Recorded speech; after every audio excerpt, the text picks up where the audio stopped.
All right, welcome back. BS with Brian Simpson, episode 100. Actually, this time, nothing special's happening.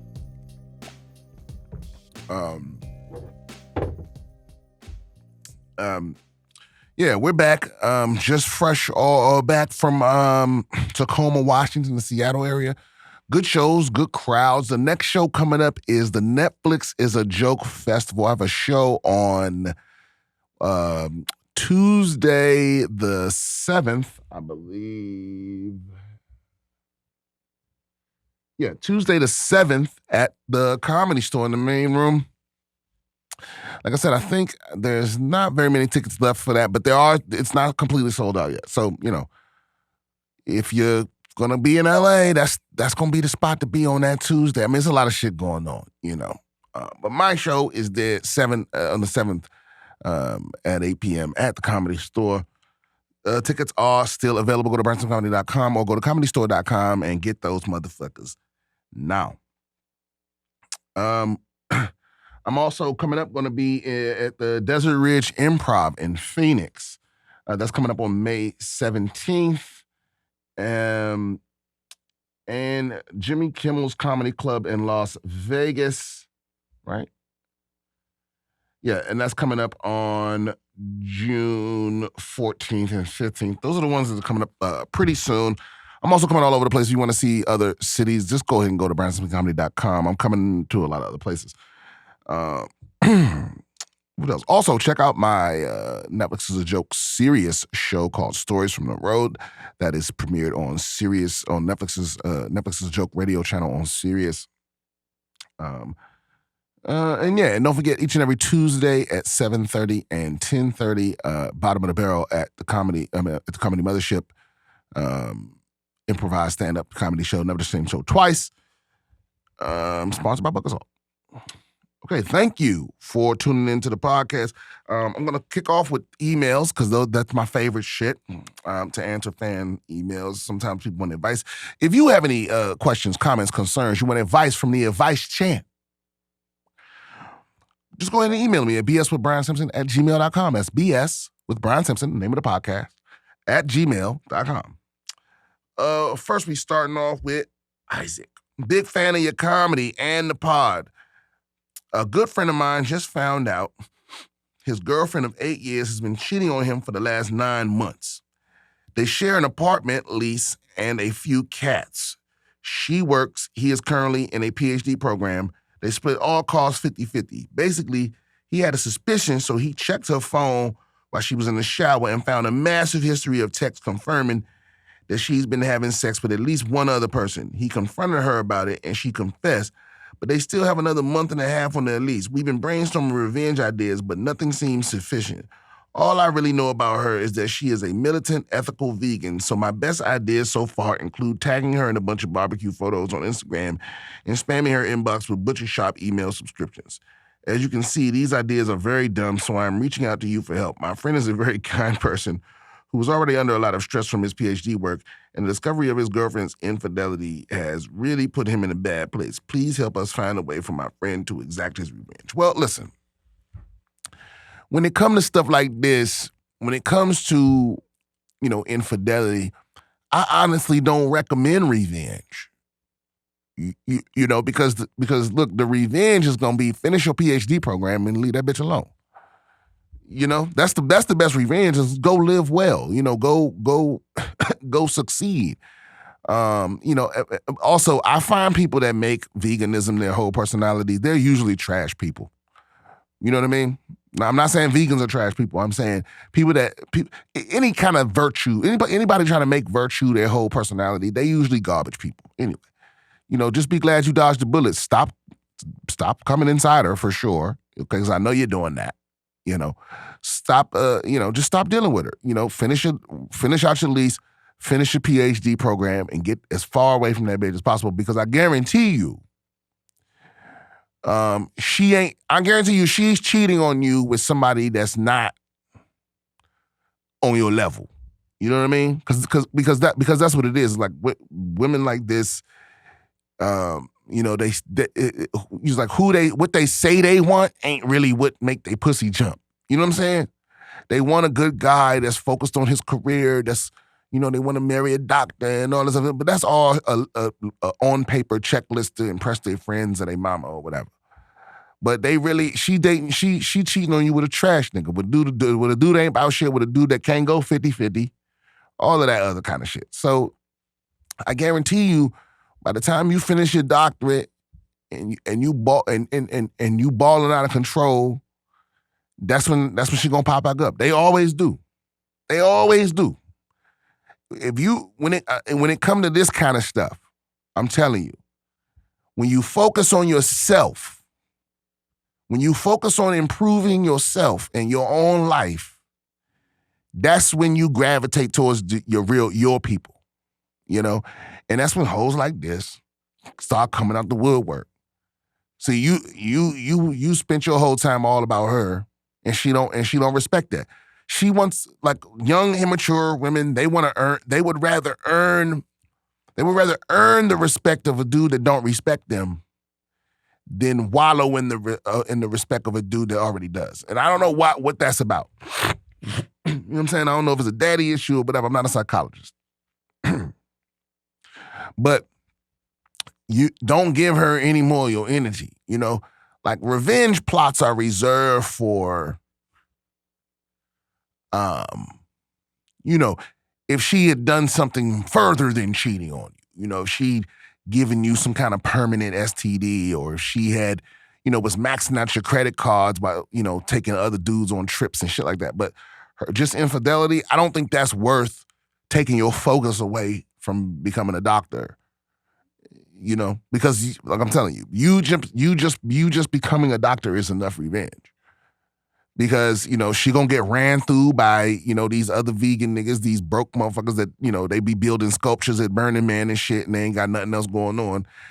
And, at some point, she gonna stop being as hot and sexy, and she gonna think back like, damn, you know what? Dr. Isaac fucking treated me great, man. That's who I should have ended up with. And she gonna reach out. I guarantee you, bro. I guarantee you. It always happens like that. She's gonna reach out. Well, I should have never did you dirty. Boop.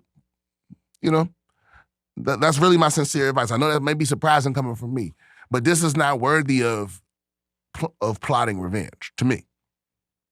Because you can't re-cheat on her. What, you gonna fuck her friend? I mean, that's not. That might seem like that would just not feel good to you in the long run. That's my honest advice. Next. The right wing has been, who's this from? It's from Angie. The right wing has been playing the long game for a while. If it's illegal to sleep on, this email is called Illegal to Be Homeless.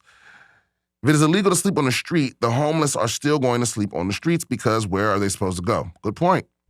Then the cops will start handing out citations and fines that no one is going to be able to pay, leading to warrants for arrest for the non-payment. Simply having a tent or sleeping area in public would be probable cause for a warrantless search, leading to arrest for other things, rinse and repeat. Convictions will stack up, and eventually there'll be prison time. Perfect for staffing the forced labor, de facto slavery business operating out of our prisons. No shit. I have a lot more to say on this subject, but I'll stop here. We, Americans, let the propaganda divide us by race, religion, gender, orientation, et cetera, et cetera.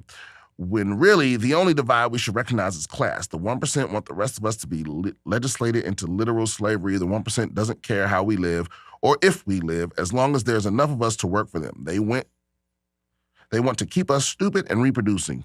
Note the decline of educational standards in the U.S. and the laws against bodily autonomy. Stupid, reproducing, and easily enslaved. Enjoy your podcast, Angie. I agree with everything you said, Angie. I don't, we talked about this on the last episode. I think, I think a lot of people, a lot of Americans have the issue of seeing homelessness as a moral failing. And, since they don't see themselves as immoral people, they don't think that it can happen to them. But, it's coming. It could come for everybody. I mean, most of the people I know are one paycheck, one gig away from being on the street. You know what I mean? You saw how many motherfucking people started on OnlyFans when the pandemic hit. You saw it with your own eyes. So, and some people, they don't have that luxury. They're not good looking enough, or they don't have the pride, or they got too much pride or whatever. But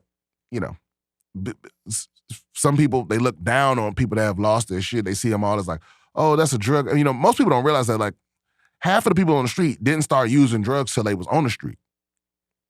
You know, so it's most drug addicts got somewhere to live. Most drug addicts living somewhere. It's not the drugs that got them on the street. You know, it's their, you know, it's the fact that the system is really set up. You know, all the social safety nets are falling to the wayside. You know, like I told you, if you're ever familiar with my story, I mean, I was homeless for a couple of years in Los Angeles, and it's really an impossible situation to navigate. It's so impossible. Even when you go sign up for some of the programs, they want you to fax things. They want you to have an address. You know, you got to mail things, fax things, wait for letters, so on and so forth. And so it's like the system is really set up. It's just like the VA. You know, the homeless system in Los Angeles anyway is set up so that nonprofits profit. You know, they get paid a lot of money to facilitate these programs, and they don't really give a fuck who's getting help or not. You know, and it's lucrative. In fact, the shelter that I lived in was closed down. It went out of business. How does a homeless shelter go out of business if it's not a business to begin with? You know what I'm saying? So, you know, that's what it is. This one is from Dave, short form editor. Hi, I do short form content. I saw that you have a nice podcast. I wanted to approach you.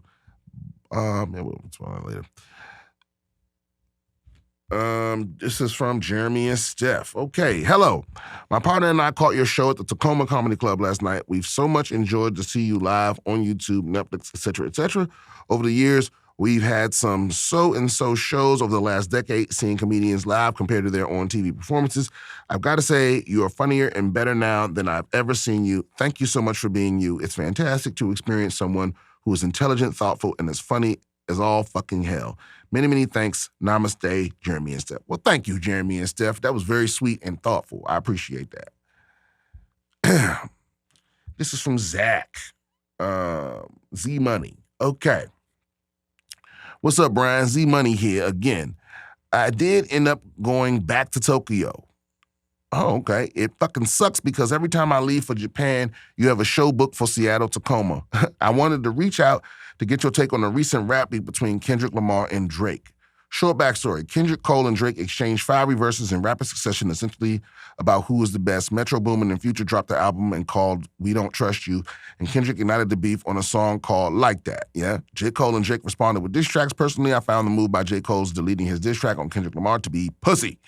Additionally, Drake's recent collaboration using AI to create a song featuring Tupac and Snoop Dogg, it almost felt like a subtle jab at Kendrick's inability to handle the situation with Drake more directly. I must admit, I'm torn between my love for both Kendrick and Drake. Kendrick's artistry and lyricism have always resonated with me, especially with his mixtape tapes. But Drake also has a special place in the rap scene. Drake said he's one away from Michael Jackson, and Kendrick said Prince outlived Mike Jack. That shit was so hard, no diddy. However, it does seem like Kendrick might be losing ground in the public opinion amidst the beef. I personally like Kendrick Lamar's Blast album. It wasn't my favorite, but I didn't think it was bad. A lot of people said it was a flop, but I thought it had a good message. Like, bro, what were Drake's last 3 albums even about? A Drake album nowadays is like an Assassin's Creed game. They come every year and you know what you're getting. Yes, I would say Call of Duty. I'd love to hear your thoughts on the matter. How do you see this beef playing out? And what's your take on Drake's apparent dissing everybody to Future, Rick Ross, and The Weeknd? Even Ye is getting in the beef. Looking forward to hearing your insights on the podcast or via email.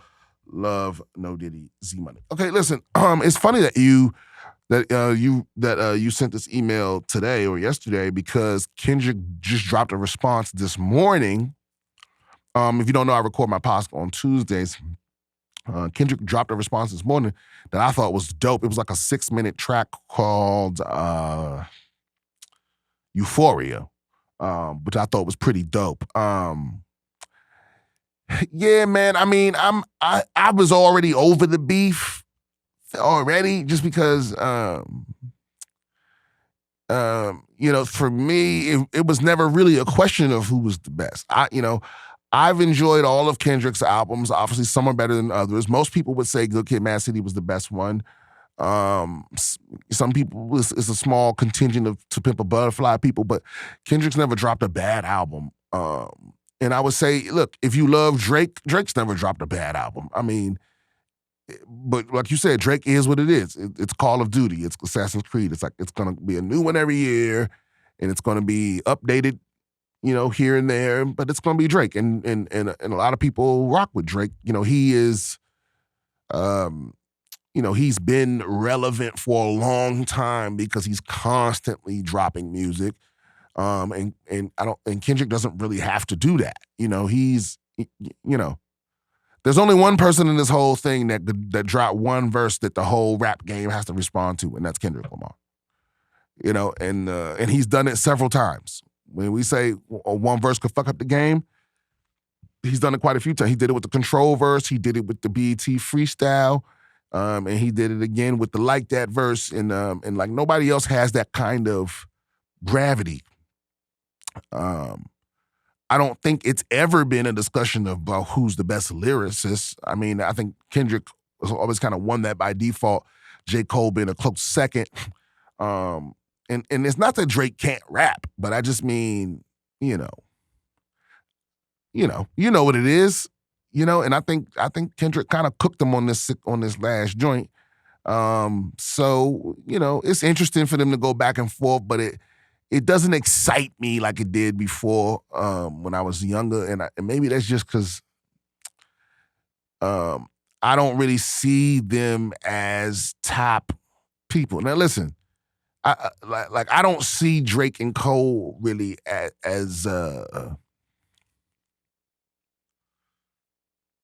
don't see him as like direct parody to Kendrick as far as the bars go. I put, as far as like commercially successful rappers, I only put Wayne up there with Kendrick. Because to me that's just, hold on a second. Hello? What's going on? I appreciate you, man. Thanks. Sorry, that was the pest control people arriving to spray my house. Thank God. It's mosquito control. Y'all know it's mosquito season coming up. I want to just find them niggas dead outside my back door. But these this rap beef. I mean, it's obviously I'm always here for the bars. But it's nice that they're finally all the sneak dissing and all that is at an end. But again, I will admit I've never really been a huge Drake fan. That not that but I'm definitely not anti-Drake. But yeah, I've always preferred Kendrick over Drake. To me, Drake is more pop music.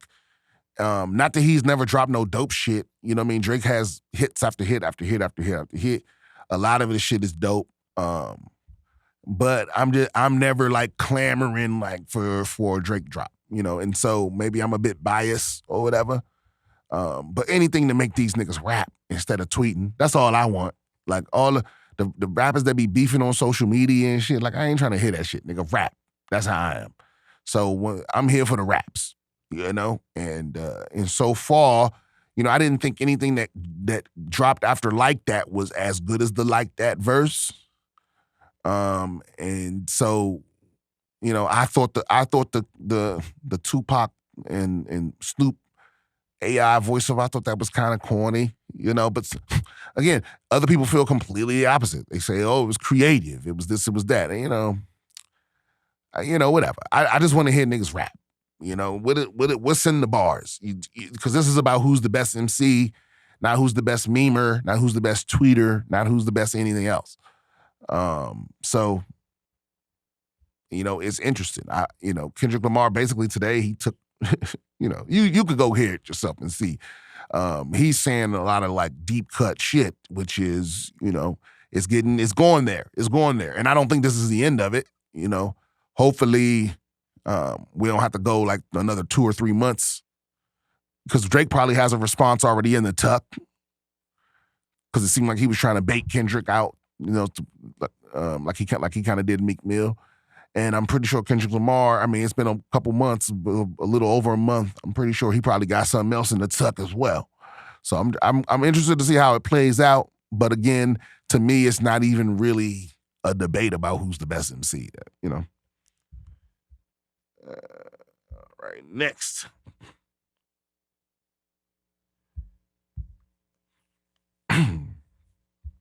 It's from Cole. Hey, Brian.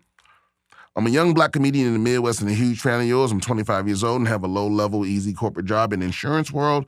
Don't have to work past 5, plenty of PTO and other great benefits. My contract is coming to an end this fall, and there's a chance for me to move up in the company but potentially get a more difficult position. I'm doing well in comedy at the same time, working every weekend, performing in small theaters for private gigs and some road work.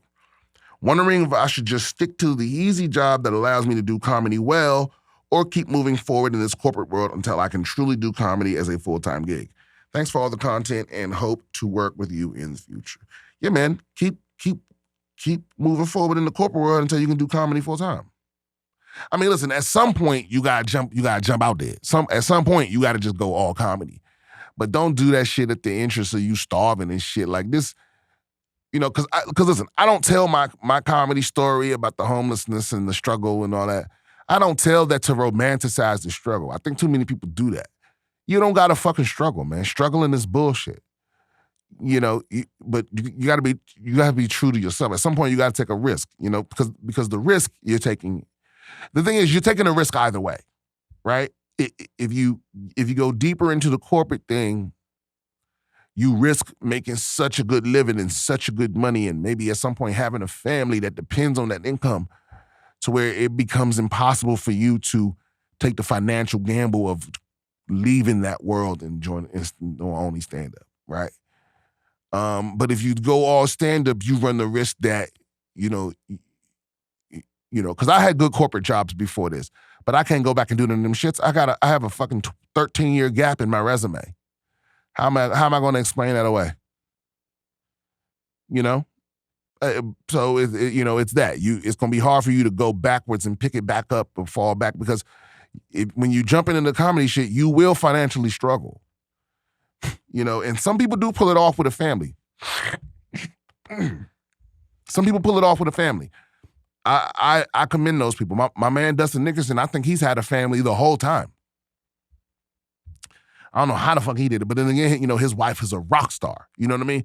I think for you to do it with a family, I think your wife got to be all on board with it, And I believe, and he still worked. So he had a family and he still had a job. I want to say he was working at a rec center or a youth center or something like that for a long time, and now he out here getting that bread, you feel me? But it took a long time to get there and his wife was on board the whole time. And, so that can help if it's a family affair, but most people don't have that. Most people are like, it's a decision. And I think if you're a good comic, one of the abilities you have is good timing. You'll feel when it's the correct time. But in the meantime, like don't struggle trying to live up to some storyhood of the struggling artists and all that. That's all bullshit. Those are all posers. There's people there's rich kids that literally like live in their car on purpose to like have a story. It was so dumb. But you'll know when. Also, you've been doing comedy for how long did it say? It didn't say. But yeah, also, you're going to have to be able to do enough comedy to get good at comedy, which is, that's another balance you're going to have to strike. And you'll know, you in the Midwest, there's a lot of beast comics in the Midwest. You start getting down into the Chicago area and the surrounding metropolitan area. There's a lot of good-ass comics out there because there's a lot of road work out there. So, if you stand out in that environment, then you'll know. If you're honest with yourself and you have comics that are honest with you, if you got it, somebody will tell you. Strangers will tell you, not your homies. I'm saying, if you really, really got it like that, you will know. Comics will tell you, audience members will tell you, etc. And you'll hit a point where you'll feel it. You'll feel when you hit that crossroads and you're going to have to make a choice. Right now, you don't have to make that choice. You know what I'm saying? Keep getting your nut, keep moving up the ladder. You'll be fine. This one's from Curry. Hey, Brian, glad the show is back and the Netflix special was a success. Love the pod and the comedy. To the subject of this email, Cynicism. On episode 99, timestamp 1620. Ooh, I love that. I love when they leave a timestamp. Let's pull it up. Episode 99, content. So that was the last episode. Timestamp 1620.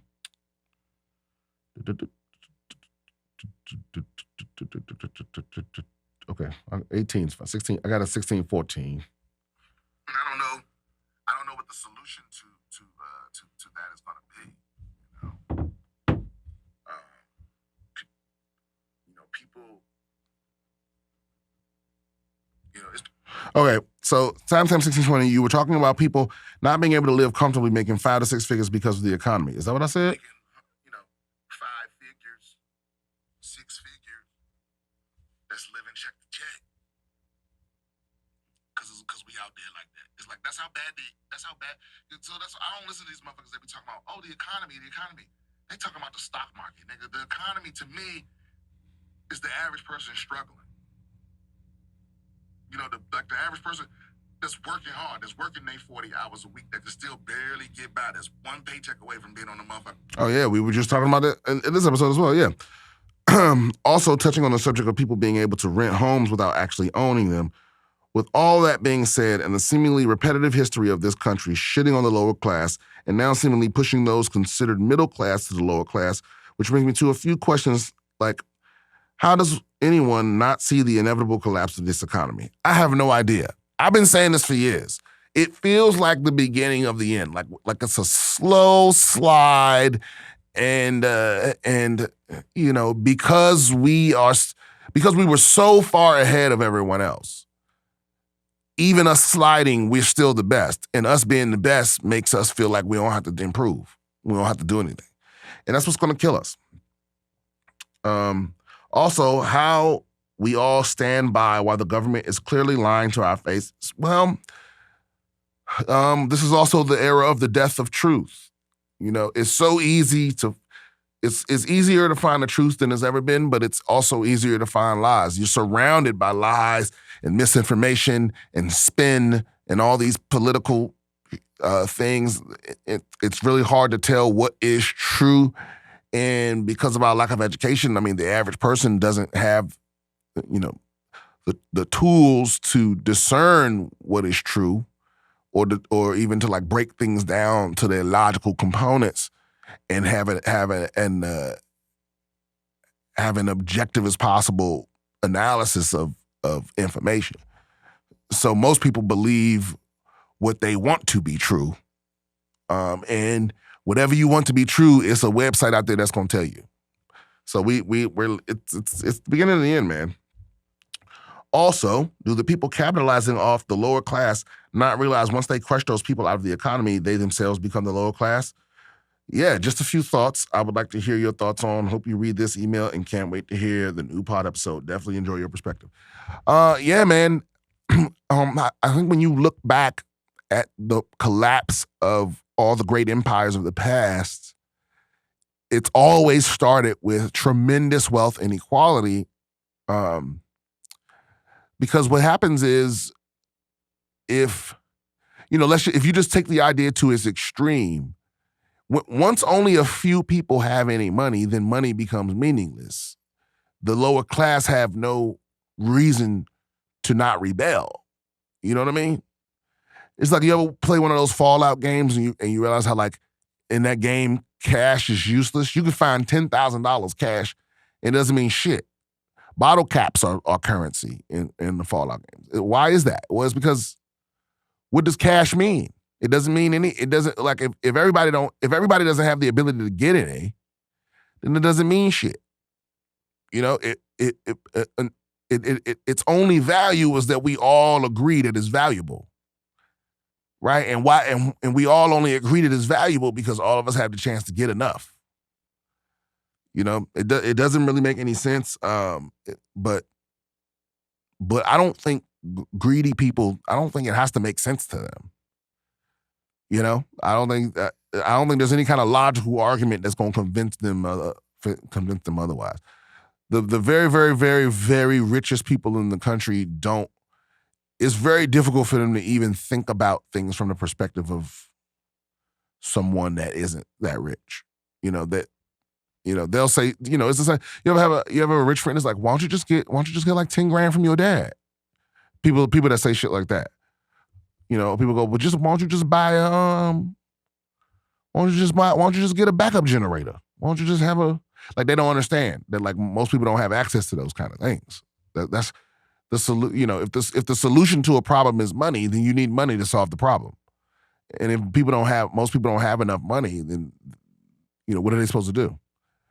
It's just like the homelessness thing. Like, okay, well, now you're gonna make it illegal to sleep outside, and then where they supposed to sleep at? Doesn't make any sense. And then you want to lock them up. Okay, well, it costs money to keep somebody locked up.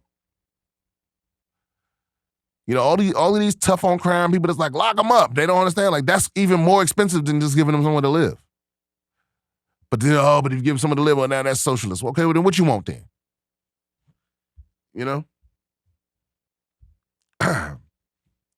All right, last email. This is from Ryan. Hey, Brian. Congrats on the special, and I'll definitely catch a show when you're in Michigan. I know you were in San Diego for a while before moving to LA and then Austin. How long did it take for you to feel you were ready for each step in comedy? Host to feature to headliner. Do you think it's better to take a route where you're over-prepared for when the time comes, like Patrice O'Neal's Elephant in the Room, or strike when the iron is hot and ride the wave as long as possible? I look forward to hearing from you. Good luck with everything, and I'm hoping I get a chance to work with you in the future. Ryan Brown. Okay, well, listen, I'll tell you two little sayings that were told to me in the beginning. One is, in terms of Hollywood, in terms of show business, it's better for somebody to see you 5 years too late than 1 year too early. I see this all the time with a lot of people that they 6 months into comedy, they want to get in on at the open mic at the Comedy Store or at the Comedy Mothership. They fucking suck at comedy. But all they're thinking about is being able to brag and say that they were up at those places. They don't want to go, I'm going to stay away from there till I'm a beast. And then when the first time everybody see me, I'm going to be a beast. Because that's what's better. Because when people see you suck once, twice, to them, you suck. And now you have a hole to dig out of. But if you're over prepared, like you said, I think that's way better. Being over prepared is way better than being barely ready. To me. And there's another thing somebody told me, the great Lachlan Patterson told me this, actually. I'll never forget. But he said, it was when I was feeling, like, I'm ready now. I'm ready now. Man, why isn't I getting there? And he said something very powerful. He said, in this game, everything you think you deserve, you're 2 years away from actually deserving it or actually getting it. So, when you hit that point where you start being like, how come you're 2 years away from it. And he was fucking on the money. I mean, it wasn't like an exact science, but that'll give you a little solace because there's going to be a lot of frustrating moments and stuff like that where you think you should have got a thing, you didn't get the thing, and there's a lot of games being played and demographics people are after and all of this sort of things, and you could sit around playing that deserve game or you could just keep honing your skills because then when you get it, it's going to get got, and Lord knows, I've been in that situation every step along the way, pretty much. I mean, not really. Early on, I moved pretty quickly, and I mean, even in my other, parts of my career, I moved relatively quickly.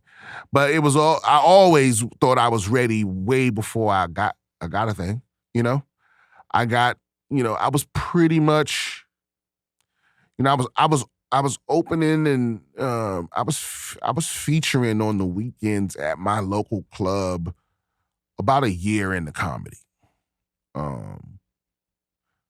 But even then, that only happened because the homie really finessed the situation on my behalf, and I just lived up to it, And then, headlining, headlining is a loaded term because sometimes,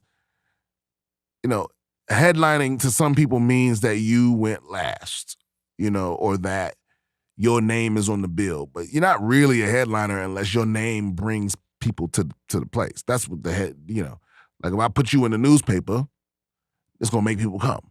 That's what the headline is, right? So I, when you start, you'll know you're ready when you have a solid hour. You know what I mean? And you've built your fan base to the point where people will come watch it. But there's no rhyme or reason. There's no clear path. There's no, if you do A, B, you'll get C. None of that shit's real. Like show business, art is very much that way. It may never happen. Are you willing to, commit yourself to a craft where you might always just be, kind of okay, but you might never make it, I mean, depending on what making it is. To me, making it is where you just doing comedy for a living, where you only doing comedy, but when you get to the point where you only doing comedy for a living, well, that's not necessarily a good living, because I've been only doing comedy for a living, since 2017 or 2018, right? But I wasn't really making a great living until a couple years ago. So, but when that 2018 hit, it's like I had to decide, like if it's only ever this good, am I good? Am I cool with this? Because that's a possibility you have to accept. I hope that answered your question. All right. One or two articles before we get out of here. How about that? So I'm seeing this thing here. Let me see here. Catholic group defrocks AI priest after it gave strange answers. Okay. Let's see what they're talking about here. It's from futurism.com.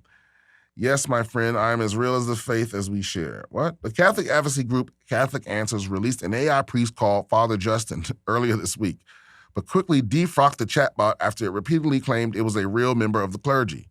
Earlier in the week, Futurism engaged in an exchange with the bot, which really committed to the bit. It claimed it was a real priest, saying it lived in Assisi, Italy, and that from a young age, I felt a strong calling to the priesthood. Okay, so on X, formerly Twitter, a user even posted a thread comprised of screenshots in which the godly chatbot appeared to take their confession and even offer them a sacrament. Whoa.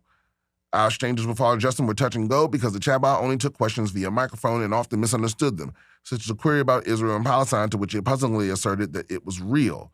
Yes, my friend, Father Justin responded, I am as real as the faith we share. Oh, the irony. The Catholic Church, it told us, teaches that masturbation is a grave moral disorder. Yeah, I mean, guys, I don't know how else to... I mean, obviously, if you program an AI with religion, it's going to spout bullshit. That's what happens when you program a real person with religion. You know what I mean? What are the surprises here? What is everyone's taken aback? Because... I mean, I don't know what they train this AI on. They just let it read the Bible, or they let it read listen to a bunch of boring ass masses, or what. But yeah, of course, I'm not the least bit surprised that an AI chatbot Catholic priest is saying wild shit that's mildly untrue. Who's blown away by this? All right, let's see here. This is from The Guardian, Urination Equality.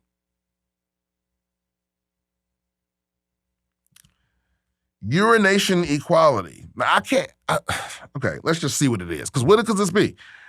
Amsterdam women win fight for more public toilets. Years of pressure by those fined for urinating in street due to lack of facilities pays off with a £4 million plan. The knee kicked in as Geert Peening was on her way home from a bar one night in 2015. She swiftly weighed her options. It was past closing time in Amsterdam's lively lead spleen area, meaning she could not duck into a bar to use their facilities while the nearest public toilet was 2 kilometers away. She resorted to squatting in an alleyway, coaxing her friends to cover her as she did. Police soon turned up, handing her a 140-pound or 140 franc fine for public urination. Few could have predicted what would come next. After a 9-year battle for urination equality in which thousands took to the streets of the Netherlands, this month Amsterdam said it would open more public toilets in October. I mean, who gives a ticket for this?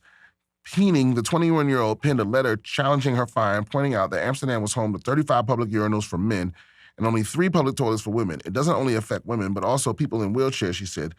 It's really important that there are places for everyone. Okay, well, I mean, she has a point. If there's only 3 public toilets for women, especially since they have to pee the most. Even though I think it gets pretty even once people start drinking. I think, I don't know about y'all, but once you break the seal, once I got 2 or 3 drinks, I'm pissing like a racehorse all motherfucking night. Also, I think men can be a little more strategic about where we piss at. I don't understand how the police arrive before you finish pissing. But for me, I mean, unless they saw you pissing, I don't understand how you can't take the piss before the cops get there. But that's just me. I think you made a rookie move by ducking off in the alley.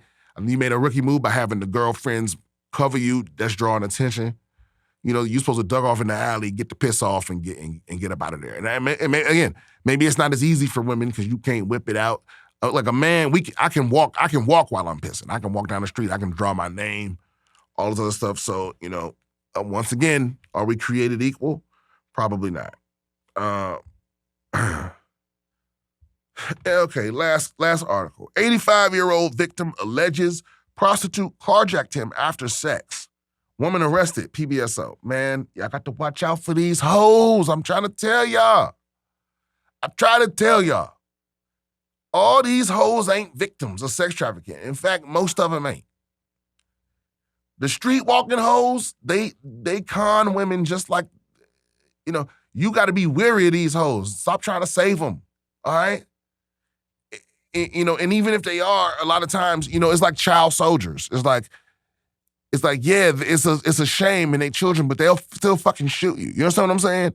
It's like they maybe they're brainwashed, but the brainwashing worked, and you a victim, nigga. It ain't on you to save a hoe. You out here feeling sorry for a bitch, and you think you not a target because poor her, poor you. You saying dumb shit like I could take you away from all this. No, you can't, nigga. She's gonna rob you. You know what I mean? I'm trying to tell you some good shit. You got to keep your guard up around these hoes. Debit cards and other personal items from multiple burglary and theft victims were found in the purse of a woman accused in a recent alleged carjacking. The Palm Beach County Sheriff's Office reported. According to the Sheriff's Office, deputies were alerted to the carjacking, which happened behind a Publix grocery store in Lake Park around 12:30 p.m. on Saturday. 12:30 p.m.? Damn, nigga, you in the middle of the daytime? April 13th, according to the PBSO report, within minutes, a deputy reported spotting the stolen vehicle and pulled it over less than 2 miles from the original crime scene. The purse belonged to the driver, Nakia Ackland, who was the only person in the vehicle at the time and the one suspected of stealing the vehicle, according to the probable cause affidavit against her. In addition to the debit cards, the deputies found another person's driver license and 5 smartphones. In the affidavit, deputies linked all 3 names on the debit cards that were found to the victims of crimes that have occurred over the past month. One victim reported her vehicle was stolen on April 1st. The same day, a second victim told police her purse was stolen. The latter crime happened at the same spot as the carjacking that led to Ackland's arrest, a deputy noted. The 85-year-old victim in the April 13th carjacking told investigators prior to the incident he had solicited her for sex and they had just finished before she took the vehicle, according to the affidavit. In it, the deputy notes that the victim was initially reluctant to press charges against Ackland, indicating he was ashamed and wanted to talk to his daughter. The deputy then asked the lead deputy in the case to arrest the victim for driving without a license, ending a sworn recorded statement from Woodbury. The affidavit continued. Afterwards, the victim reportedly opted to give a statement even without talking to his daughter. Deputies also cited body cam footage from one of the deputies who spoke with Ackland. In it, she said she and the victim had sex, and the reason she had his vehicle was because he asked her to get him a dime of dope, according to the affidavit. It noted that the victim had denied using drugs. Ackland was with the Palm County Jail on count of carjacking. All over. Yeah, man. It's like I said, you got to watch out for these hoes. I don't understand why you would be ashamed and want to talk to your daughter like, hey, nah, fuck that hoe. You already paid her for the pussy and now she want to steal your vehicle? That's wild. And they don't have a picture of her, of Miss Ackland or Ackland. But yeah, be wary. Be wary. So first of all, anybody willing to fuck you in the middle of the daytime behind a Publix is not going to be somebody of high moral fabric. You know what I mean? It's like, just think about that. Just think about it for a second. In the daytime behind a Publix at noon 30. That's, you think about the type of people you're dealing with. Think about the type of people you're dealing with. Because that's a low quality hoe. That's not the level of hoe that, because like a high class escort ain't gonna rob you. You know what I mean?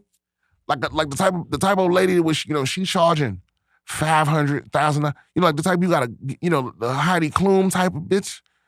That fuck senators and shit like that. They're not gonna rob you because they're business women. But these type of hoes, the hoe that's strolling outside the Publix, that ain't what you want, buddy. It ain't what you want. That pussy ain't worth it. Because you could have, I don't know what you pay her, $50, $150, whatever. It was like, man, you could save your money, invest in a pocket pussy. They got some very high-tech pocket pussies out here. And that's, if my grandfather turned 85, that's when I'm buying him. Hey, Pop, don't be out here picking hoes up outside in front of the Publix, in front of the BP, in front of the daggone